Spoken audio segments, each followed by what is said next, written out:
Good morning. Good morning. Good morning. How are we doing out there? Morning. Good morning. Tuesday is upon us. Who wants to share something good? Who's got something good going in the world? Or just something you're grateful for? Wendy. Hi, good morning. I just wanted to let anyone that doesn't know already, I have my first deal closing this week with Roe v. Yeah, I know. So I'm very excited. Anyway, we're just making it by the skin of our teeth with some insurance and roof repair, but we got it done. So Thursday Awesome. we sign. Yeah, thank you. Awesome. Who else has got something going good in their life?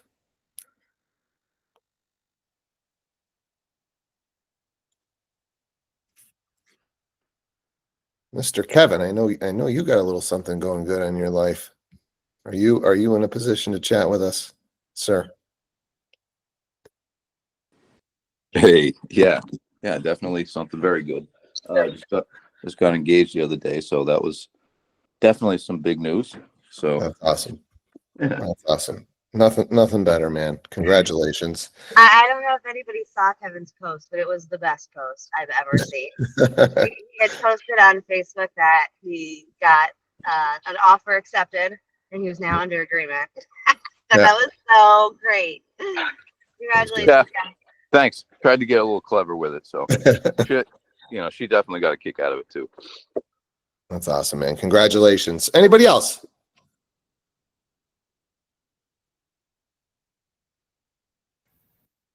Martin, what do you got? Kevin, just make sure you have that kick out clause. Oh That's boy. good. Oh boy. Oh, that's good. That's good.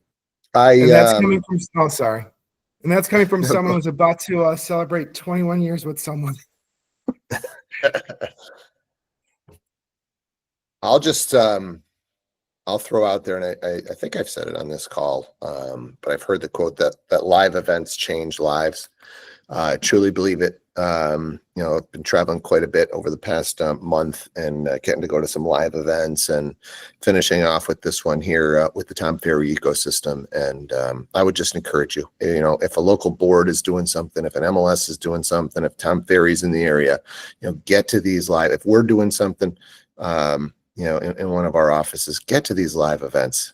There is just something different about a live event than getting to a webinar or watching a recorded video.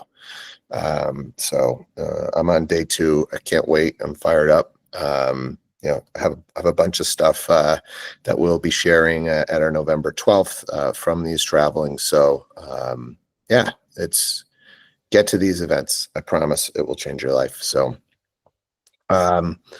who's got something? Who's got something going on a deal that you might want to throw out into the table and share something that we can all learn from? Pat.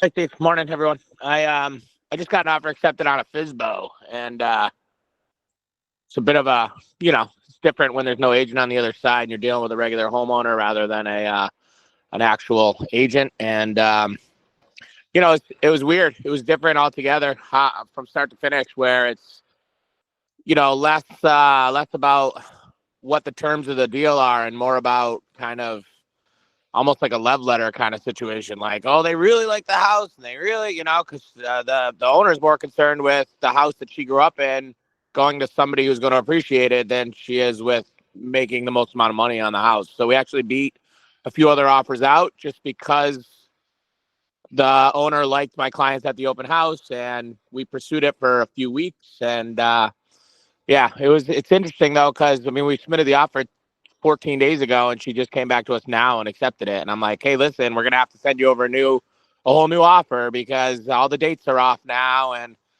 do you understand that you're paying out a commission? And, she said she wasn't going to pay a commission out to anyone, and that's why she's selling it on her own. And I said, unfortunately, I do have to get paid, so we're going to write it into the offer. And she accepted it. And so we're definitely I'm getting a commission on it. So it's definitely different. And, I need to be a little bit more aggressive, I guess, on my end, making sure she understands what to expect from inspection, what to inspect, to make sure she knows she even needs a smoke certification, to make sure, she understands the process from her side, because it's just her and an attorney, and who knows if the attorney's advising her properly or not. So it's a interesting one. It's going to be an interesting one. Put it that way. Yeah, this is a great share, Pat, because I think when you guys walk into these deals, I don't think you really realize that you're going to end up doing both sides. And if you don't do both sides, you're going to get off track. The deal can fall apart. You're going to miss dates. And it's just not going to go smooth. So you're definitely going to be doing some extra work. I don't know, Pat, if there's anything in particular, that you want to share of just like didn't even realize this or that, or some things that have kind of snuck up on you. You gave us a little bit of an overview, but anything else Yeah, I in mean, particular? I'll give you an example. When I submitted the offer, I said, hey, listen, I wrote in some conditions in the addendum. One of the conditions is that you have to have what's called a lead paint certification, because the house was built before 1978. And she said, there's no lead paint in it. I redid the whole house. There is no lead paint. And I said, no, I completely understand. I said, but, because the house was built before a certain date, there does need to be a lead paint certification filled out. And she's like, oh, I'll talk to my attorney about that. I don't know if that's true or not. And I'm like, okay.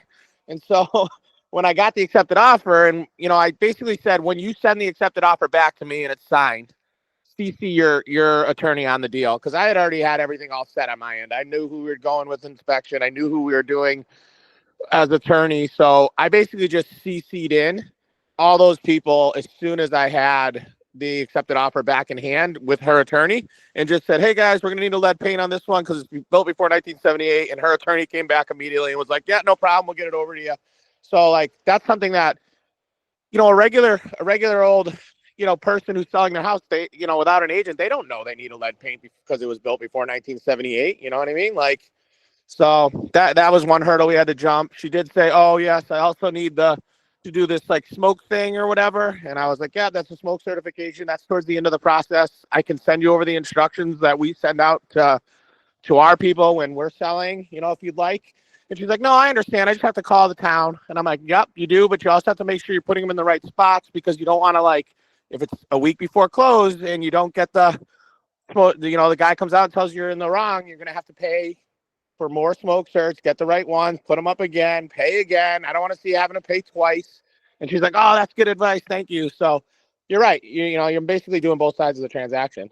And it is what it is. But, I don't think she understands like how a repair request is going to work. So, I did mention to my clients, listen, we're not really going to go after anything here because it's a FSBO. It's a little bit different. Unless there's a safety and structural thing, like major thing that we need to go after, then we'll go after it. But like, I don't think we should ask her for, light switches, So, it's tempering my client's expectations, and also, making sure that the seller knows kind of where we are and what process we're in, I guess. Yeah, no, I mean, that bunch of great details there of stuff that comes up on these for sale by owners. Anybody have any specific questions?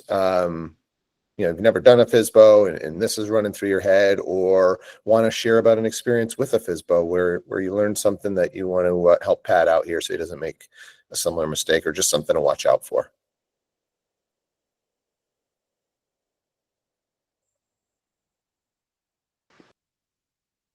Lori Hogan sent me 16 voice memos about what I should do, so I'm good. I think we may, I don't know, KB or Lauren, if we have how to do things to watch out for on a FSBO transaction. I don't know if we have that in Zendesk, but I would check there. We typically have that I stuff. think we do. Yeah. I mean, so Yep. for me, because I've done both sides of transactions, sell and buy, I'm not really nervous about the transaction, other than just making sure we're all in the right communications. So I think that's just kind of part of it as well. The longer you're in the business and the more sides you've done, if you've done both sides, you'll kind of understand, what is needed in a deal. Yeah, I think just the general flow of the deal is important to stay on top of. Lauren. Two additional things that list side, we don't even really pay attention to them handling, but we are going to need to pay extra attention to in dealing with FSBO. One is deposits. Who's holding them? Okay, is that going to be the seller's attorney? And Roby in escrow could hold them as well if we are dealing with a FSBO. And the second one in Massachusetts is the purchase and sale. Typically, list side drafts the purchase and sale, or an admin from the list side drafts the purchase and sale, and then the attorneys review it. Okay, so we need to know who's going to be drafting the purchase and sale on the transaction as well. Great points. Great shares. Pat. Yeah, I mean, it's a good point. So deposit was something that typically I do 2 deposits, a small one, then we get through inspection, and we do the bigger deposit when we get the purchase and sale. In this case, to make it easier, I just advise that we do 1 deposit, get it done, get it over to the seller's attorney. So we're just giving 1 instead of 2 this time. Just because the owner didn't really understand how that worked. And I said, why don't we just give you the whole deposit all at once? It'll go into your attorney's escrow and we'll be just good to go there. And she agreed. So we're just doing 1 deposit. And then, because I started that, as soon as we got the accepted offer back, fully executed, I did start, like, everyone got put into 1 email basically, so that we could talk about all that kind of stuff with regards to purchase and sale and things like that. So nobody was missing the loop, Good. Who else has got? Jen. I was just wondering if it's possible to give this attorney a copy of the newest purchase and sale that we would use as a draft. And, doesn't draft his own, because there could be a lot of important information that's missing, like the commission section, potentially. So it'd be ideal if he could use, the latest MAR form. Yeah, I don't see any issues with that. I don't know what you guys might have decided on this particular deal, Pat. I mean, if sometimes you get a listing, or a seller's attorney who just loves using their own purchase and sale, and that's what they're going to want to use. But I think suggesting the new MAR form would be a pretty good idea. So, Pat, do you know how you guys are handling that? Yeah, just sending it, I would say. Not even asking, just send it. And then he can make the decision if he wants to use it or add any pertinent information. Yeah, so on our end, like, I just got the offer accepted back last night at like 6. So, I basically CC'd in our attorney and my TC, and so we haven't really gotten there yet. But yeah, that'll definitely be a discussion for. I probably just reach out to the buyer attorney and just say, hey, listen, it's a FSBO. There is no agent on the other side. For purchase and sale, what do you want to do? Should we just send over the MAR form, or, maybe just talk it out, figure out what they want. This guy seems to know what he's doing. He understood, like, when he replied back to the email, he kind of, you could tell that he has done this before. Let's put it that way. So I think we'll be all right, but I'll definitely keep it in mind for sure.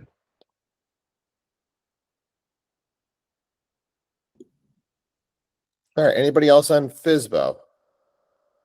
Should we switch gears? Who else has got something going on a transaction, or something that they learned that they want to share with the group? Wendy. Hey, FSBO. So I did FSBO, for sale by owner, right? I searched for on Zillow and contacted this lady. I ended up getting the listing. She was an expired listing before that, which I didn't actually realize, and I should have known that. But anyway, so I did get her to sign up, and we just put it on the market last week. Yeah, I mean, look, one of the things that's become very clear at my travels and these conferences is 2025, we've really got to figure out a way to have a focus on getting listings. We are a very educated group.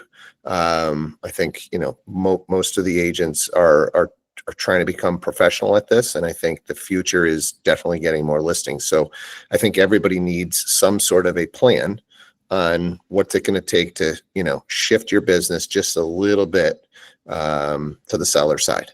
FSBOs and expires is one way to do it. There's a ton of training out there, but there's a lot of other ways to do it. But I think you're making a big mistake if you're going into 2025 and you're trying to do this as a full-time agent and you don't have a little bit of focus at least on how do we take more listings, right? So one of the things that I heard at this conference that I really, really like was having each agent should have in their mind what their passion project is, right? So there's a lot of the basic ways to go and get real estate business. You can do the FSBOs, you can do the expireds, you can do open houses, you can do door knocking, you can buy online leads, you can be on a team that has leads, you can buy Google pay-per-click, you can get realtor.com. Like that's your kind of traditional ways. But each of us has something a little special within us typically that we can turn into a passion project. And I think when you execute on that, it can turn into more listings. So what do I mean? You've served in the military and you're going to go, military is going to be my thing, right? I'm going to really understand what a VA loan is all about, what the benefits are, et cetera. Or, I'm a single mom, and I'm going to create some content out there for single moms. That's going to be my thing.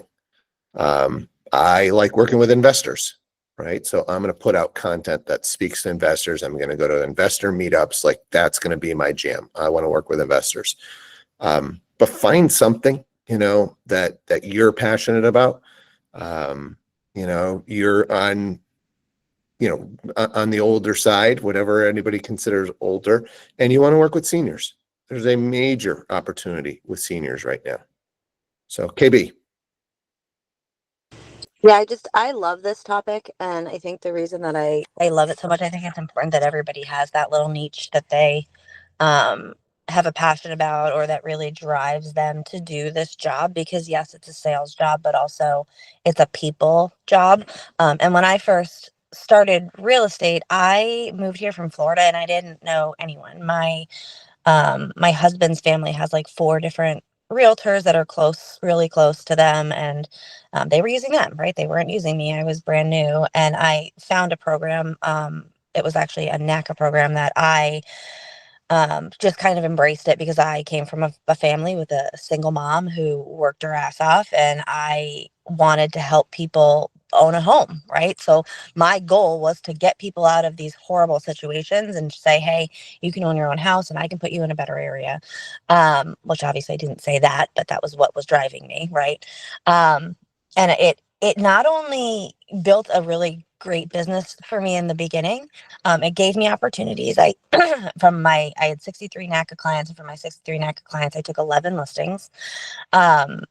And they're still referrals that I'm referring out now. So it's created business for me, but it made me feel so good about what I was doing that even though it was stressful and it was a lot of extra work, like I loved what I did because I was helping someone. So I think if you have a passion like that, like you're military and you want to help get your other, military family into a home, do that, right?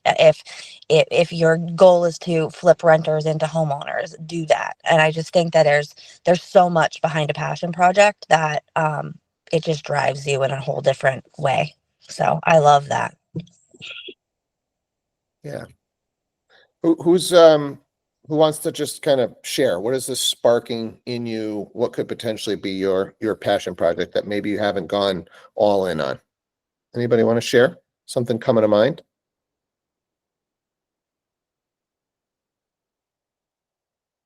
Keely. You're muted if you're trying to go. Sorry about that. The NACA project that you were speaking of, KB, really hit me hard because I'm a single mom, A. So I'd like to learn a little bit about that. B, I also feel like my true passion in my life is yoga, fitness, anything of that nature. So when I teach yoga, though, I teach yoga primarily to the seniors in town.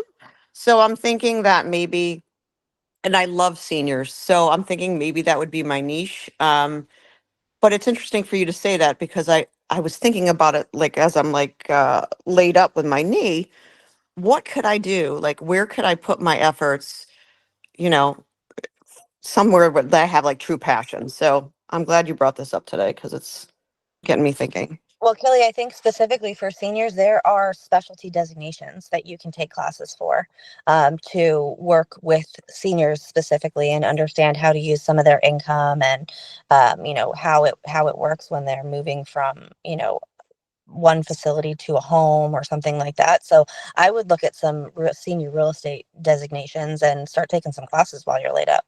Okay. All right. Awesome. And I don't think it necessarily has to be a certain, like kind of the examples that I gave were specific real estate kind of silos, like, military is just kind of like a typical silo, or, renters to buyers is a silo. But the passion project could literally just be, I'm going to go spend a lot of time on yoga, and I'm going to sell a lot of houses to the yoga community, right? Like that could be what you're doing. It doesn't have to be that I'm working with investors or I'm working with first-time home buyers. Like, I'm selling houses to people that love yoga. I am going to be the yoga agent, because once you can connect with people at kind of that level, even if they're not looking to transact, they're going to recommend their friends and family because they just feel that extra level of trust with you. So don't feel like it's got to be a passion project that has a specific silo within the real estate community. Lauren. If I was to focus on production again, mine would be for like people who want to get into like homesteading or small farms or something like that. People who aren't looking to do them like commercial level. There's already plenty that are handling like all the large farms and things like that. But for people who want, a couple acres of land, right? And the opportunities for something small for their family. Yeah, when you start to get into these passion projects, you're going to find there are little niches that you can do some marketing, right? Like I know there are some magazines, some publications. I'm sure there's some Facebook groups that they're just talking about horse people, right? So start to look at those things around your passion project, and you're not going to go in there and just, hey, I'm a realtor who wants to, right? You're going to start to connect in there, and every once in a while you're going to drop a video or drop something that just talks about business a little bit, right? It's that jab right hook from Gary Vee of just be in there, make sure they know, but have fun doing it. Who else wants to share something that's getting that's sparking them on this? What other passion projects are kind of waiting in the wings for 2025? We only got 60 days here. So 2025 planning really should be starting now on what are the changes that you want to make. What went well in your business in 2024, and what changes do you want to make for 2025? Somebody else has got to have something. What do we got? Steve. Yeah, so we've talked about this before when we first had our intro conversation when I joined Rovi. I'm in the wedding industry, so that's something that doing bridal shows and getting that list, because a lot of times newlyweds, after they get married, they're looking to buy their first home together. So, I mean, some of these big bridal shows have a couple thousand, leads lists where I can, utilize that. The other thing, one of my businesses is sports cards and collectibles, and excuse me, there are weekly shows that I used to do every Saturday, and they're like really loyal. If you say, hey, I'm a plumber, all those guys in that room want to go use you because they want to, talk shop while you're working and, do the small talk and talk about sports cards and collectibles. And so there's these two niches. The issue that I'm having is I'm forecasting if I'm gone every weekend doing those, am I going to be available for my clients? So what are your thoughts on that? Because it's like, it's every weekend, Saturday, Sunday, from, 7 in the morning, I'd be gone till 5 p.m. at night. So am I shooting myself in the foot? Should I just try to, do a couple and see how it works? Because I tend to be someone who I want to do them all. Yeah. To me, this is easy. This is you do it until it starts to affect your business. right? When you're getting started, you've just got to do everything to get your name out there. You got to have as many conversations as humanly possible because it is so hard to get started in this business. If you look at the successful agents that are on this call, some of them have been doing this 5 years, 10 years in the business, 30 years in the business, maybe a couple of people on this call. They've had tens of thousands of real estate conversations. And at any point, one of those people can pick up the phone and say, hey, Wendy, we had a conversation a decade ago, right? But you've stayed in touch with me. I'm well aware this is what you don't have that, right? So your job, when you're breaking into this industry, is to have as many conversations as possible. And I would do that until you're like, shit, man, I can't do these on the weekends because I got too many showings. And at that point, I would still try and say, hey, at one weekend out of the month, I'm going to get to my shows, right? So I don't know if anybody else wants to chime in here, but I see so many agents, like, I don't understand if you are not out showing houses, okay, and you don't have 5 or 6 deals that you're managing, your number one goal needs to be have conversations. There's nothing else. You don't need any more trainings. You don't need to go to any more webinars and learn more. You need to have conversations because it's the number one reason why most agents can't make it in this business is they don't have any clients. So it's always been very simple to me. It's very simple to make the excuses too, but you should either be showing houses on appointments, managing your current deals, or having conversations to get the next appointment. Like if you look at your CRM and I ask you which one of these people is buying in the next 45 days and you don't have anybody, that's a problem, right? Or you have 1 or you have 2 and your goal is to be doing 3 deals a month. Show me the ones that are going to buy in the next 45 days. If you don't have those, you need more conversations. You gotta, and so I think, Steve, this is a massive opportunity for you because I think a lot of people don't have that network. They'd have to start the sports card and memorabilia network, right? So they would be starting, say, hey, I kind of like sports cards, so I'm going to start to go and meet all those people. You already know the people. You just now need to have the real estate conversation with them, right? So you're way ahead of the game with they already know you, like you, trust you. Now you just got to say, and now my focus is real estate. So yeah, have as many as you can. Anybody else have any questions around that?